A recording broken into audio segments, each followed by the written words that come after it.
when you sit down and hear these stories, a lot of them start to sound, it just sounds familiar. And one thing that parents tell us a lot is, maybe I did go to my kid's school, I asked for help, I didn't feel like I got the help they needed.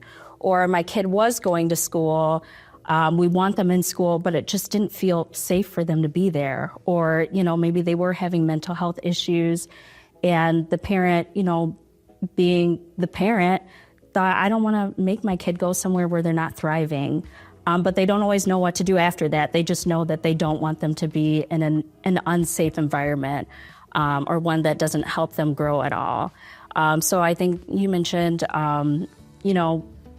as service providers, if we don't know what you're going through, we can't refer, right? We don't know how to help. Welcome to THRIVEcast, a production of the Flint Center for Educational Excellence. My name is Dawn Hibbard, and I will be your host. Our topic today is chronic school absenteeism. I have with me Cherise McLean, Director of the Parent Collaborative for the Flint Center. Hello, Dawn. Thanks for having me. Phylessa Booker, board member of the International Academy of Flint, a kindergarten through 12th grade charter school. Hello, I'm glad to be here. Tiffany Rouser, Associate Director of Gear Up to Lead, a high school support program that empowers marginalized youth with the support, opportunities, and skills needed to obtain a diploma. Hi, thanks for having me. We also have Ladarius Bernard, a student at Academy West. Hey, thank you for inviting me. And Tadarius Lowe, youth mentor for Peckham Youth Services. Hello, thank you for having me. Chronic absenteeism is defined as missing 10% or more of school days, typically 18 days or about 2 days per month, excused or unexcused. It is currently a major crisis in the United States educational system and has remained elevated after peaking during the COVID-19 pandemic when it reached nearly 30%. As of 2023-24, approximately 11 million students, or nearly 1 in 4, were still chronically absent. That's why we're talking about this subject today, and I want to start with Cherise.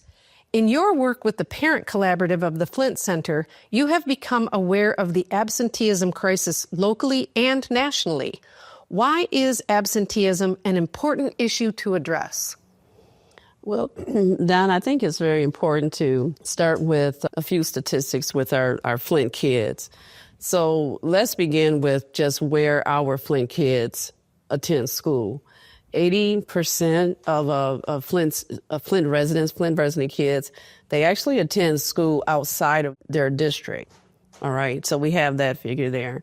Now, with that being said, I want you to imagine these Flint kids outside of their district, and then we think about chronic absenteeism and comparing that rate to their peers.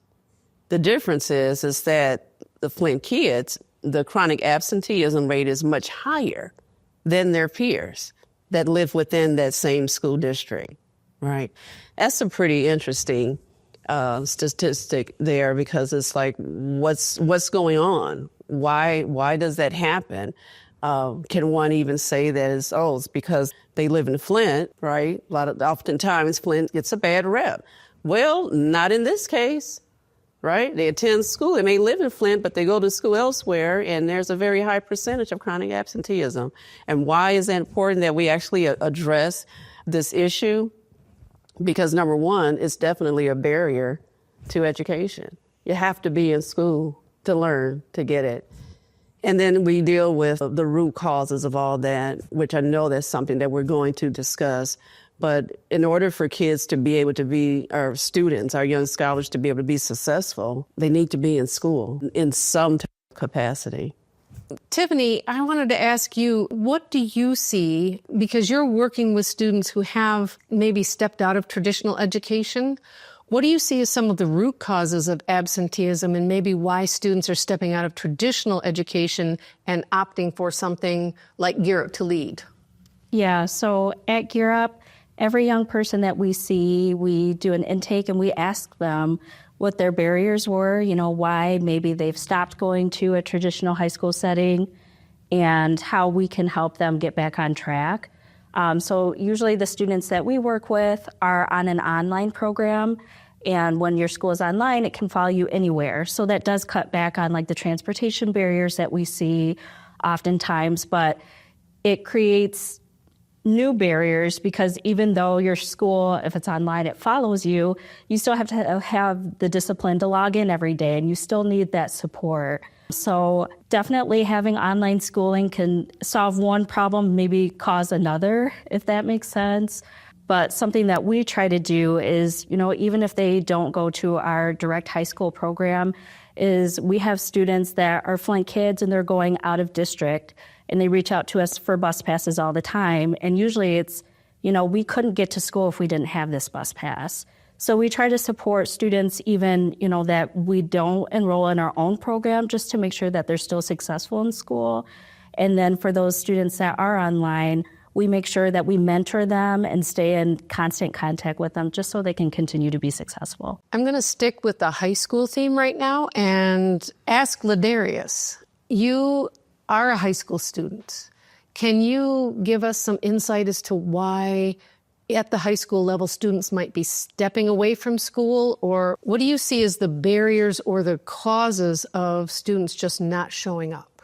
As me being a high school student and today's generation, I see it's a bunch of lack of transportation, but it is a bunch of kids that are having kids. So if a kid is having a kid, how is a kid that's supposed to be in school and they have a kid that they got to take care of?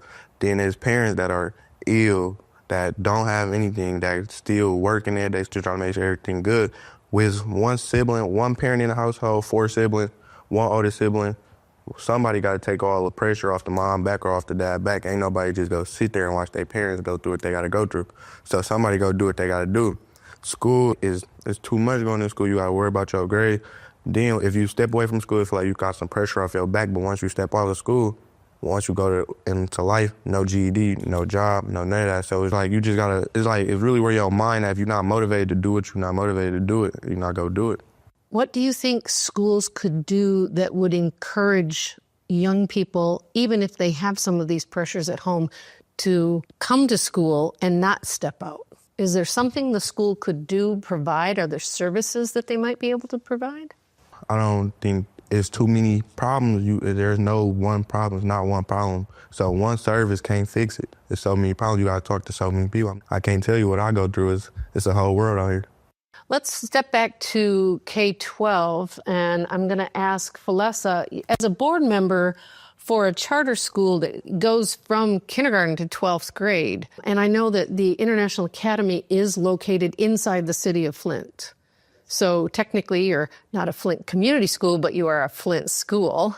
Is the International Academy experiencing the same level of absenteeism that maybe Sharice had spoken to about Flint kids? We are having about 12% of our kids that are absent on a continuous basis, and we're finding a lot of the different reasons for that. Of course, the transportation. And one of the reasons that I found that was interesting is that kids just don't want to go, and parents are okay with letting them stay home. That's an interesting development because that was something that was absolutely not a factor when I was growing up. If you didn't want to go, you still had to go. So I don't know if it's because this generation of kids were the generation that felt like they weren't listened to, and they're kind of trying to flip that for their kids. But I've talked to more than one parent that said she just doesn't want to go, and I don't want to make her, or I don't want to make him. So there's a lot of different factors that are coming into play that just weren't things that we had to deal with back in the 80s, 90s, early 2000s. What specifically is the International Academy doing? Are there any tactics that they're employing to maybe encourage families to be more engaged? We do. We have an attendance team, and we try to meet with parents before they get to the 10% attendance dismissal rate. We want to find out if it's a transportation problem, if it's clothes. Sometimes they don't have clean clothes, so we have a couple of washers and dryers at the school that the kids can use or the families can use. We want to try to address any problems that we can. Food insecurities and anything else that we think that we can do to make those kids feel more secure coming to school every day. I read something where a school district has employed, instead of the annual count or the fourth Friday count, they do a daily count. And I'm not sure how effective that is, but it helps them. I think their goal was to identify absenteeism issues early before it had progressed to something. Now, Sharice, you and I had spoken earlier, and you mentioned that the Parent Collaborative brought up the question that sometimes a child may be ill, and they may have had a long illness, which caused them to have a lot of days absent, but that the issue of absenteeism or the way schools look at it does not factor in the fact that if the child is genuinely ill, that is also counted as if they're just not there. And what does the Parent Collaborative want to do with that? Are they talking about some form of advocacy on behalf of students who have that kind of absentee? Oh, absolutely. Goodness, we see more students now with health issues than ever before, right? From, of course, asthma is huge. And definitely, this is a reason why this particular situation came up in a parent meeting because of the time of year, and then how the temperatures just drop below zero. And then a family, right? A parent with kids and no transportation, having to walk. And even if this particular family lives close to the school, it's still a commute, it's still a walk. Freezing cold is just freezing cold. So what do we do in a situation like that? Mom's transportation, she was in an auto accident, the vehicle was totaled, and here we are with a student with, a health condition that really is a hindrance. Mom had informed me that there are many days, especially when the temperatures are really cold and they have to get their son to school, that she would just pick him up and carry him to get him to school. So the issue with transportation is definitely huge as it even relates to busing. If family happens to live in walking distance, was considered close to the school, may not necessarily be able to get on the school bus because of the proximity to school. So in that situation where it's just really cold and I'm risking the health of my child, or either be able to get my kid to school and then end up getting sick, have asthma attack, or what have you, just because of the cold temperatures, what does a parent do? Well, here we go with keeping the child home because it's health first. I know I need to get my kid to school, but I also have to keep their health first. So yeah, it's not a school decision, a school level decision or a building decision. It's not even a district decision. That's state level. So that's when we get into advocacy.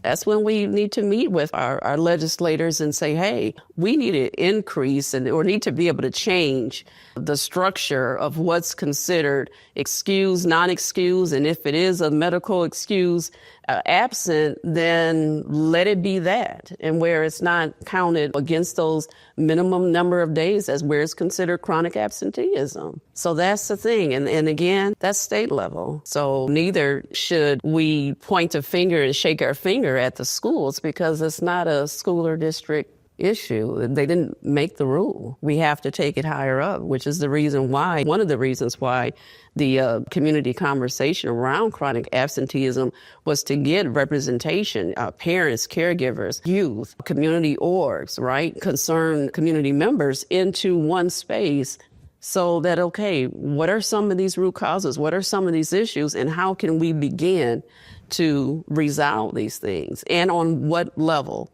A school level where it's just okay, maybe being very careful or considerate when making calls to the families that the school staff do not come across as being more like a punitive type thing, but more of a check-in. What's going on? What can we do as, one of our guests here today had mentioned as well, how can we assist, right? And not saying that definitely that happens across the board, but all you have to do is talk to parents.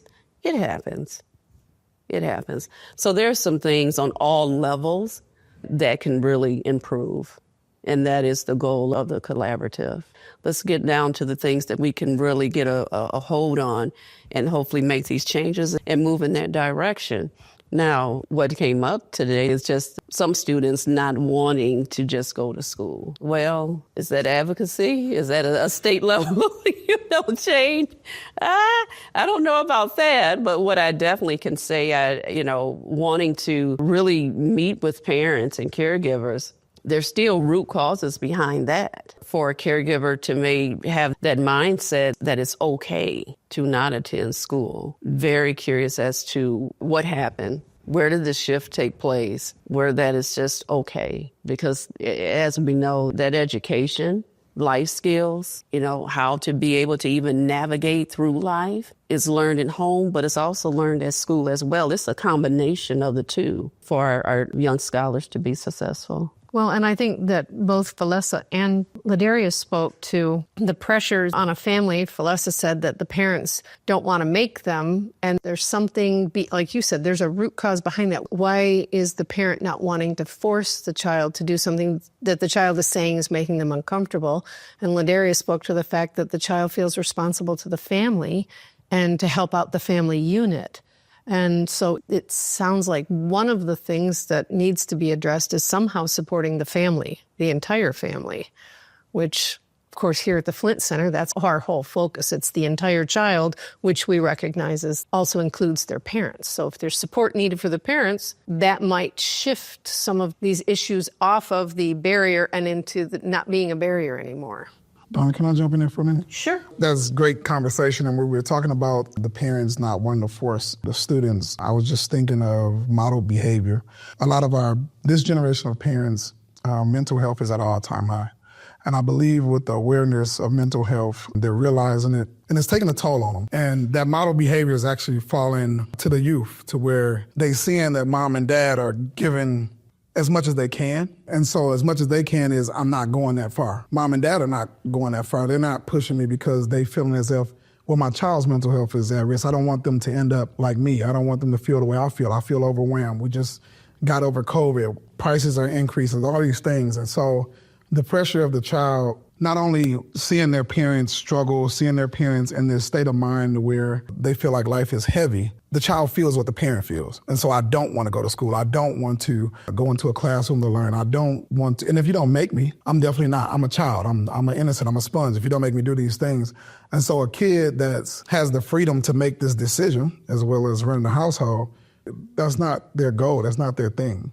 And so from the mentor standpoint, you'd ask the question about what can schools do to kind of, root for these kids to come to school. What we've learned in Mentor Flint, we incentivize from the students to the parents. So our students, Mentor Flint provides 1 hour of mentorship, whether it's one-on-one time or it's group mentor. So we have like this point system. Hey, you come to school every day this week. At the end, we'll give you a $50 visa. Or we'll find out your favorite meal. A lot of our kids don't eat hot meals. You come to school this week and we'll get you Long John Silver's, we'll get you that. And it goes beyond the student because we need the parent to be on board. Parents, they do need gas cards. So under the Peckham umbrella, we're able to give gas cards. We've had parents say, hey, we need food in the refrigerator. All right, look, I'm gonna have this serious conversation. We really wanna get Ladarius to school. We wanna bring his attendance up. We don't mind putting groceries in the house for the next 2 weeks as long as we making sure he's here. Then we got transportation. So transportation is always going to be a barrier. It hasn't changed. I'm not going to say always be a barrier, but it's a big barrier. We have, with my team of mentors, we have went beyond to try to support that to where we will go pick up a child. And we have our own families. We have our own things that we do, but we try to overcome in every aspect. As far as Mentor Flint goes, there is no barriers. But we can't do that for every school, for every student. And so the transportation piece is always going to be a thing, but it goes back to what Ms. Sharice was saying. We're sending our kids outside the district. Everybody not sick, send your kid to your local schools. If you don't like the way that the local schools are doing or operating, be the parent that speaks up, that says something to make your kid, oh, my mom is there, my dad is on, I'm going to go to the school. You want to speak to the changes.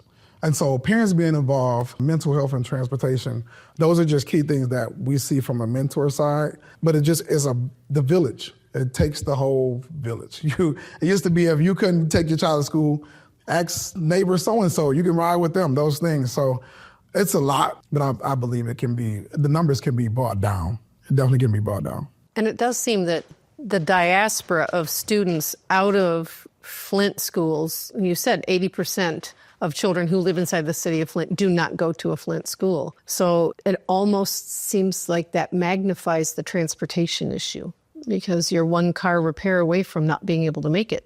Absolutely. And then I think that goes back to Tiffany's point with the bus passes.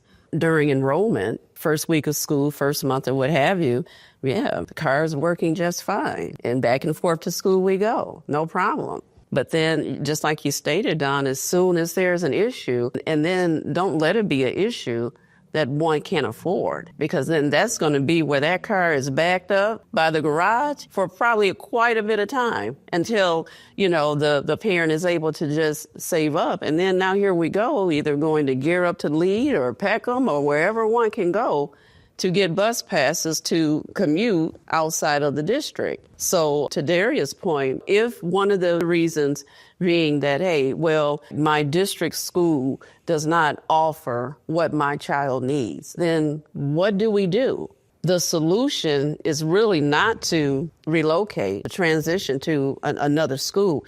It could be a short-term fix, like a right now type of thing, to just be able to provide the services that the kid needs, because the school does not have the capacity to provide certain services. What needs to take place is that all schools need to be able to provide all services to all students, right?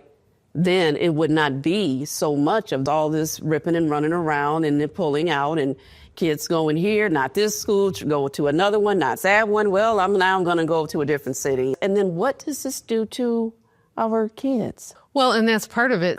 I think they call it classroom churn, where with kids moving in and out and kids being absent, the teachers have to keep repeating themselves if kids are absent and come back. But then if they lose kids and get new kids, then they have to back up. And so the churn contributes to the lack of learning that absenteeism is magnifying as well. And I also say that having the parents to speak to the problem.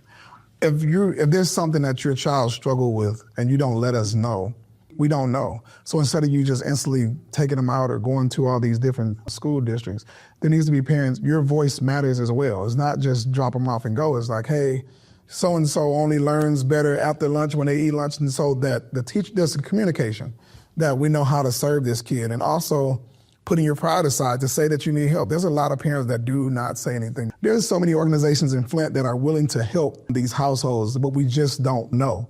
And so if parents don't use the resources or communicate the problem, that goes along with the numbers of absenteeism as well. So I'm going to throw this back at Ladarius. In your group of friends, now you said you're involved in football at your school, so you're involved in something. And you obviously know people who've stepped out of school because of their feelings of obligation to their family. But for the friends of yours that are still going to school like yourself, what is it that keeps you coming back to school? What are the things that we as adults should be looking at that are bringing you back? Me personally, I just really just wanted to get it over with. It's a lot of people that's like there and like they just know they're right, like at the end of graduating right around the corner. Like it's like, why quit when you did 12 years or so long doing everything you gotta do and get to the finish line and just stop running? Why? There ain't no point. And all the friends I know, like I done made a couple mistakes in my life, but I didn't have to realize that like everybody ain't got the same intention. So if your friends got the same intention as you're around you are what you hang around. So if you're around people that's going to school, you ain't gonna be like, I'm at home while my friends at school when I'm doing at home. Ain't no point. So I'm going to school with my friends. We finna play, Everybody got their own intentions. You gotta surround yourself with what you want to be. Does it help for you to be involved in something like football? Yes, because if not, there's a lot of gang violence too. A couple people can't go outside without a ski mask. That's a lot of things. They don't want to get seen. They can't be seen at school. They can't be seen outside with their mama. They can't be seen. So it's like, if you involved in something, you ain't got no time to do nothing on the house. So you always busy. You ain't got no time to go hang with bad friends or go do this, go do that. No, you always busy. By the time you go home, you tired, ready to go to sleep. Sound like an old man. Tiffany, you've been very quiet. No, I think the conversation is really good. Something that came up the first time we were having this conversation the word like complex came up, that the issues surrounding people staying home from school, not going for, extended times, it's complex, right? It could be transportation, it could be mental health, it could be family situations, it could be a lot of things. And just going back to our process at Gear Up, those intakes, they taught us a lot. And we've sat down with hundreds of students and families, and when you sit down and hear these stories, a lot of them start to sound, it just sounds familiar. And one thing that parents tell us a lot is, maybe I did go to my kid's school, I asked for help, I didn't feel like I got the help they needed. Or my kid was going to school, we want them in school, but it just didn't feel safe for them to be there. Or, maybe they were having mental health issues, and the parent, being the parent, thought, I don't want to make my kid go somewhere where they're not thriving. But they don't always know what to do after that. They just know that they don't want them to be in an unsafe environment or one that doesn't help them grow at all. So I think you mentioned, as service providers, if we don't know what you're going through, we can't refer, right? We don't know how to help. And I think a lot of times the parents feel, I said something, but I didn't get what I needed. Or I know that they should be in school, but I don't know what else even exists to help my student. Those are usually, I would say that's probably 90% of the families that we get, where they just feel like, I don't know what to do at all. So one thing that we do, we make sure that we partner with a lot of organizations, because like I mentioned, maybe a young person isn't great for an online school program like we have, but we want them to go somewhere. So we partner with other organizations that are doing online school or in-person school, or whatever it is that a young person might need. So that kind of goes back to the village conversation too, not just as community members, but as service providers as well. Gear Up convenes the Opportunity Youth Coalition. So we have over 25 service providers in Genesee County that provide these services. So it could be mental health if they need support for that. It could be transportation or something with housing. And in that coalition, we get together and say, okay, what can we do as service providers? But you have to hear from the parents and you have to hear from the students. And we've been really lucky to be able to go into schools and ask, like, okay, what do you need? Because I think it was mentioned earlier, schools might not have the capacity that, organizations have or coalitions might have. So it's really that partnership. Parents speak up, but they need to be supported, because sometimes they speak up and they're not supported. And then service providers being really receptive to what parents are saying and being willing to adjust our programming to actually help families when they voice a need. I found it interesting. You said that Gear Up to Lead will give them bus passes to go to a bricks and mortar school, even if they're not in the Gear Up to Lead program. So when you talk about this coalition of service providers, it sounds like an ecosystem that's willing to refer around to one another in the interest of the student. Now, if I'm hearing it correctly, both Peckham and Gear Up to Lead are targeted at high school students. And we are, the data is showing that the grade-specific spikes in absenteeism are primarily kindergarten, first grade, and high school. But the kindergarten and first grade is a little disturbing, that children that young are not coming to school as often.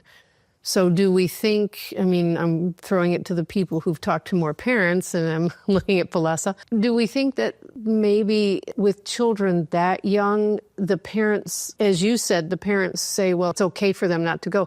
Do they just not understand how important those early grades are? I think that's a very important distinction that we have to make with the parents, that this is not just, this is ABCs, 1, 2, 3s, and they can learn that on TV. They learn social skills. They learn how to interact with other people, how to deal with disappointment, how to eat food properly and open packages, just little things that you won't think of, but those are social skills that you learn at school. And the kids have to be there for the full day. I think one of the most important things is making sure that the kid is at school on time and stays until the last bell.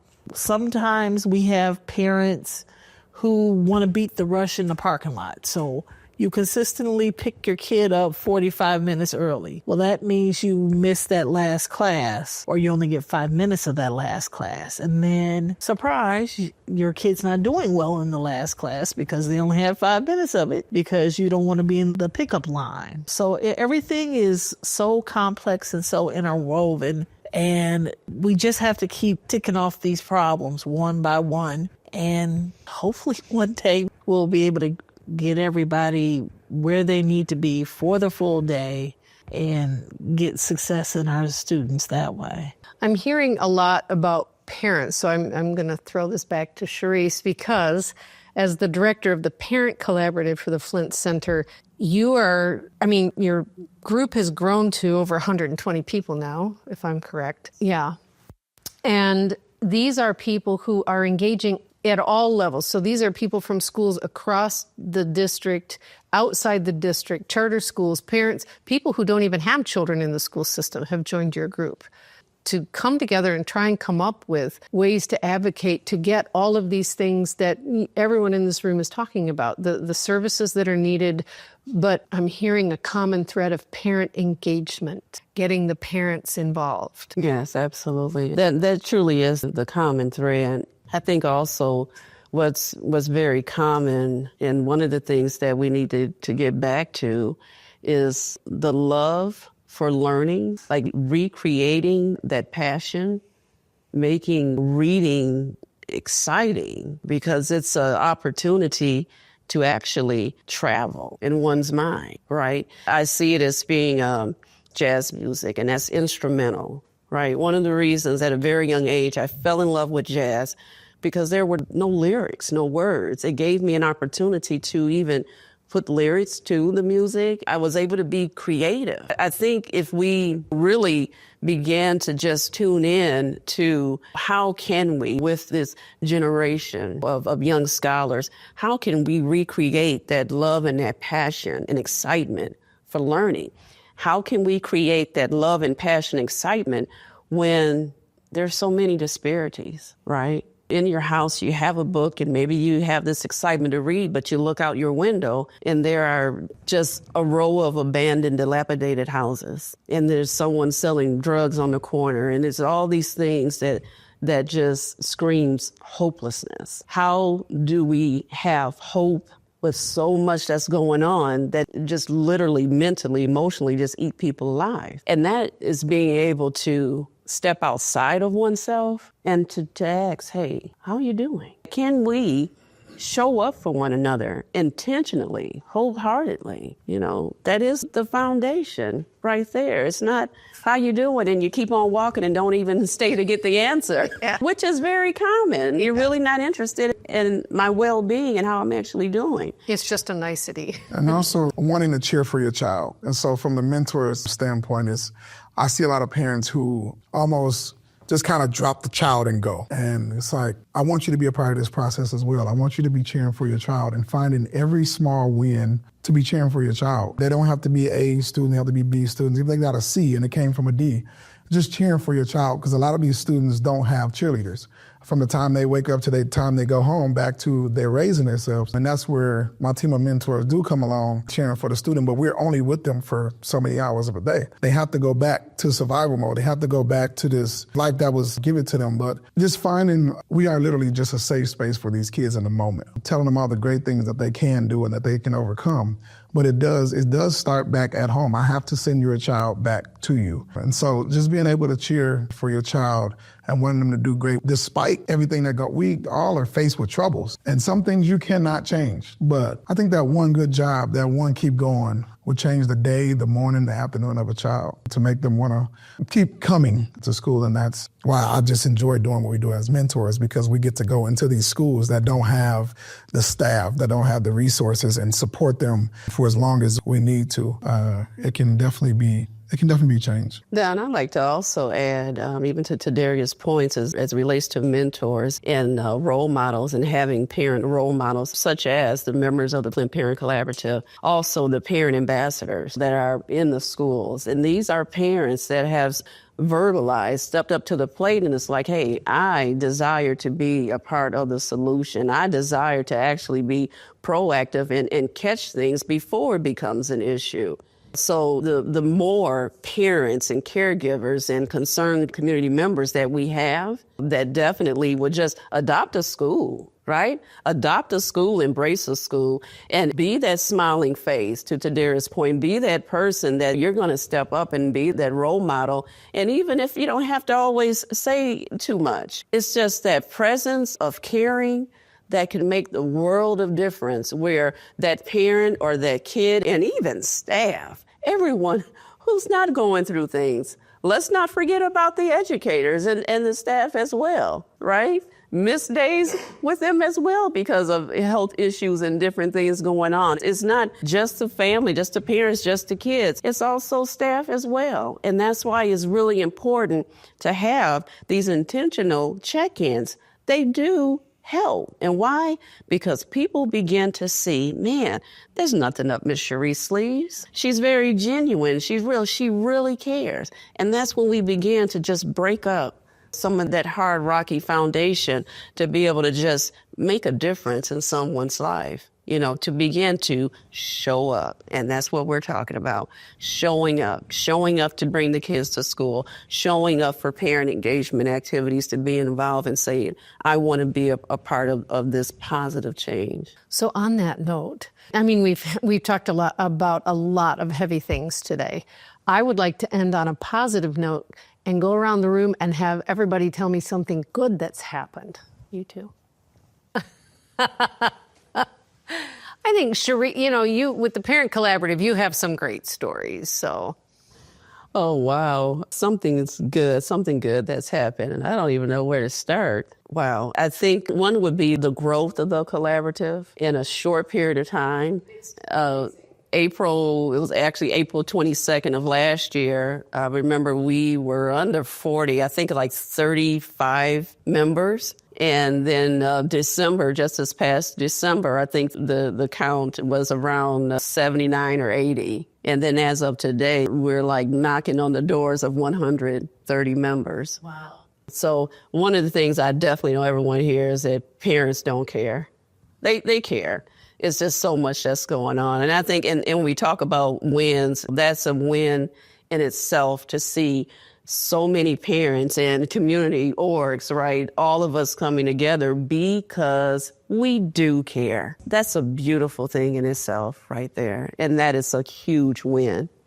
Well, I think that some of that speaks to what Tiffany was saying, that parents just don't know what to do for their kids. And I think that the Parent Collaborative is giving them that space to come and say, okay, what do we do? How do we do this? Because you've been running different workshops and talking about different aspects of parenting and the educational system to help parents understand it. I mean, the one coming up next is schools of choice. And what does that mean? How do parents navigate that? Because in this ecosystem, we already know that we have children going outside of their own district. So how do parents navigate that system and find the right school? All right, Felessa, next, something positive. Some success story from the International Academy.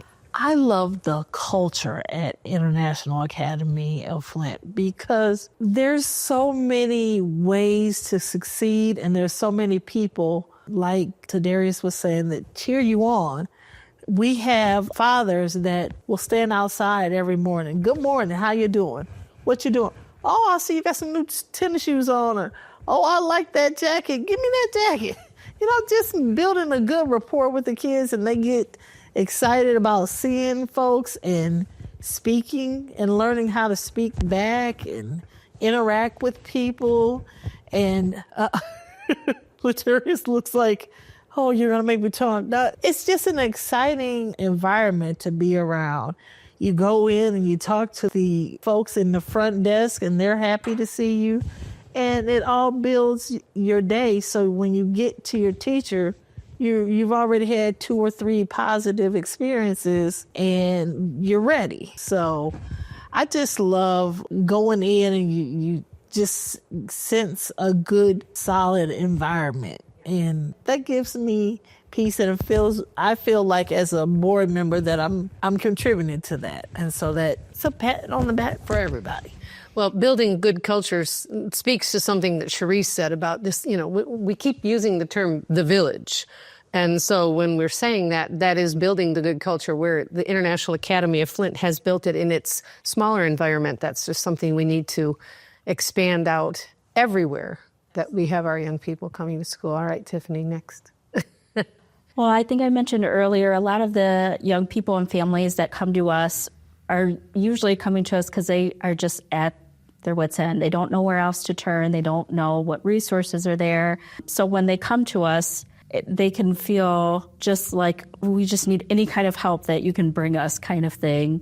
Well, we recently did some parent surveys and just how do you feel about the program? How is your student doing? Is there any more support we could build into our program? Things like that. And just overwhelmingly, the parents were like, my student has grown so much being here. And I think we might have to start a line where we welcome them like that when they come in. But I think like the idea is the same. Like I'm biased because I work at Gear Up, so I think it's great. But I don't think that we're doing anything that can't be replicated.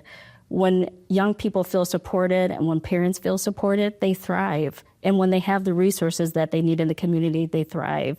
So hearing back from the parents that they appreciate the support and that we can see just how students have changed and they're reaching their goals and they're graduating, something they thought they'd never be able to do. We're really, really proud of that. Well, I have a saying that planted seeds grow in different seasons. So a good thing is being here, seeing one of my planted seeds speak so well and seeing how far Ladarius has came. I think we're going on 2 years. He came through Peckham, and being transparent, it was not an easy start, but seeing like the consistency of him allowing me to come into his space and be like a big brother, and him to take the love and advice that I offer to him, and not just me, my staff, and even those from my team, and for him to apply it, and his willingness to come, show up, and speak on behalf of the youth just speaks volumes. And so it sounds like I'm getting choked up. But yeah, just to see a seed planted be able to speak as well as he do is a win for me. Well, that leaves you to wrap us up, Ladarius. Something positive that you see coming out of what we've talked about today, or something positive that you've seen in your experience maybe with Peckham or at your school? You skip me? No, I'm not going to skip you. All right, now let me stop playing though. Something I've seen positive is more students not being not afraid to say how they feeling. It's more students not sugarcoating or hiding how they feel.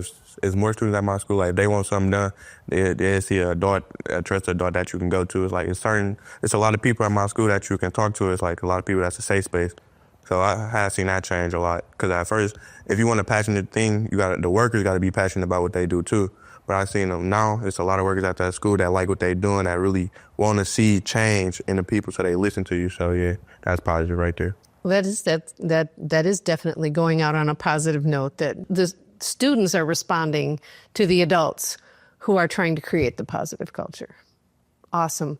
Well, I want to thank everyone for joining us today and for having this conversation. And we look forward to continuing this conversation. Maybe next time we'll start problem solving. Okay? Right. Bring some more people to the table.